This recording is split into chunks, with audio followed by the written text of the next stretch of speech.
இலங்கையின் வடக்கு மற்றும் கிழக்கு மாகாண மக்கள் அதிபர் தேர்தலில் மைத்ரிபால சிறிசேனாவை ஆதரித்து வாக்களிக்க வேண்டும் என்று தமிழ் தேசிய கூட்டமைப்பு கேட்டுக் கொண்டுள்ளது.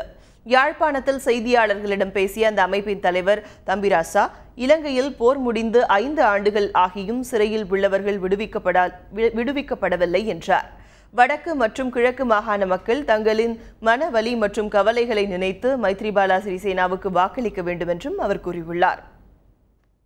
நீங்கள் எப்படி உங்கள் உள்ளத்தில் ஒளிந்து கொண்டிருக்கும் என்றுமே மாறாத மாற்றம் காணாத ஈடு செய்ய முடியாத இழப்புகளின் கவலைகளை அந்த வலியை வடமாகாண சபை தேர்தலில் எப்படி வெளிக்கொணர்ந்திருந்தீர்களோ அதே போல ஒன்று திரண்டு எமது நோக்கத்திற்கான கூட்டமைப்பினால் முடிவு செய்யப்பட்டிருக்கும் இந்த வெற்றி கனியை மைத்ரிபால சிறிசேனாவுக்கு பெற்றுக் கொடுப்பீர்கள்.